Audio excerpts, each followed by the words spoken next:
wanted to ask you a little bit about the whole Donnie Brasco investigation, Mhm. and I know in the movie, that, and plus listening to interviews and stuff with Joe Pistone, they go down to Florida, and there's a Trafficante connection. They have to meet with him about setting up, and operating down there. Did he or anybody in that family in Florida, did they get tied up in any of that investigation or anything? Yeah, there were a few. There was his brother Fano. This associate Benny Husick gets caught up in that.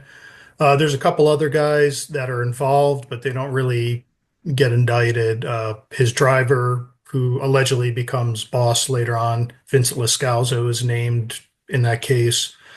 But really, Trafficani is the one that gets ensnared in it. But, by the time he comes to trial, he's towards the end of his life and actually gets because of health reasons, gets kind of severed from the immediate case. And actually,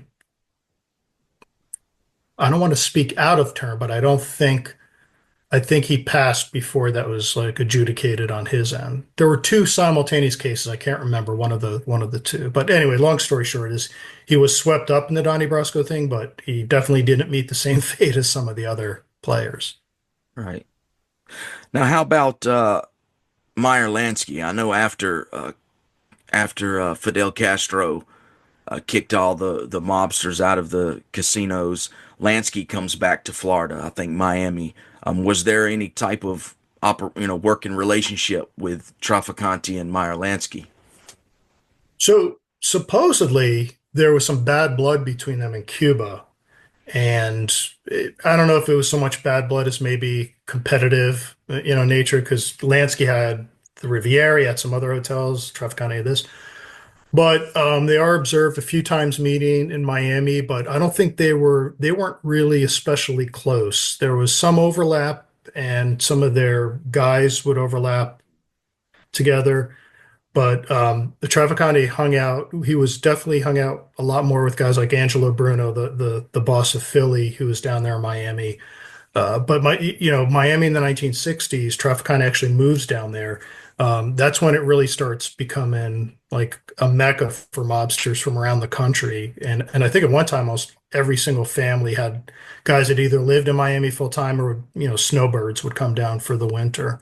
So, and even though Miami was an open city and Trafficani didn't have control over it, he was still respected enough, being, the boss of Tampa, that they would often go to him to whether it was just meetings or advice or just take permission to do stuff. So even though he wasn't the boss of Miami, he definitely held a lot of sway down there. Right. Now, 1987, Santo Trafficante Jr. dies. You touched on this a second ago, I think, but who becomes the boss of the family, and what was the status of the family after his death? Yeah. So according to law enforcement and all levels, this guy named Vincent Lascalzo becomes the alleged boss, and I'll say alleged. He's still around. He's in his late 80s now. But he takes over kind of a different family. It's a lot of the old timers are getting old and would pass away within the next few years. Illegal gambling still going on, but you see them start kind of moving into more white collar crime, get more involved in legitimate businesses, legitimate investments. So, the interesting thing about the mafia in Tampa is, and law enforcement definitely made inroads here and there, but it wasn't like one big bust did the family way. They just kind of faded away over time. So, throughout the early 90s, there's still some activity.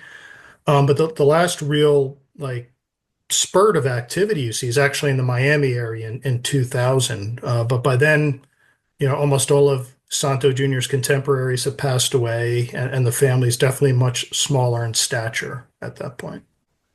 Yeah. Now you mentioned it that the boss is still around in Florida. Do you keep up or follow with any active mobsters that are in Florida now? No, they're Anything not like doing that? anything. Yeah, there's nothing really going on. I try to stick to historic stuff, Right. but I have talked to quite a few since my books have come out. family members and actual guys I've written about it. That's kind of interesting. They'll tell me some things, but yeah, there really hasn't been, mafia organized crime activity in the Tampa area in well, definitely well over 20 years. So you think that family is pretty much died out? Yeah, yeah. I mean, supposedly as long as there's a made guy or two left, and there's three that are left in Tampa. But yeah, again, they're all in their late 80s. They're not doing any crime stuff. So yeah, I think the family has ceased to exist, and the FBI and law enforcement tends to go along with that as well. Right. Now, have you ever heard of anything going on around there with the alleged Philly boss Joey Merlino? He's supposedly down there in Florida. Yeah, he lives down over in Boca Raton on the East Coast. It's about 3 hours away from Tampa. Yeah, I don't think he's been over on this coast. John Gotti Jr. had some stuff going on in Tampa in the late 90s, early 2000s. That's one of the cases that John A. Light, when he was arrested, that caused him to flip and turn. Hmm. But Yeah, I know he and was down there. Yeah. yeah, and I've talked to John about what they had going on. So the New York Gambino, and that should tell you something too, is that the Gambinos had come down to Florida and kind of there's a lot of people in law enforcement think that they kind of subsumed or took over the remnants of the Tampa guys too. So they were all kind of under the Gambino umbrella. Um, Yeah, that's why I but was wondering as yeah. the Tampa Traficante family kind of gets older and kind of dies down, if some of the other families maybe came in there and kind of maybe not doing anything like it used to be, but maybe doing a few things, in Florida. Yeah, so you had a few. You had guys like Santo Idoni, who was a capo in the Philly Mafia. He lived in St. Pete down here. You had, some New York guys would show up down here. There was a Cleveland guy down here for a while. Harry Fontana, who was a capo in the Colombo family, lived here in Tampa. But, these are one or two guys, and I'm sure they kind of, you know, make sure they talk to the right people before coming down. Yeah. But just by virtue of it being Florida, you're going to get people from up north coming down to the Yeah. area.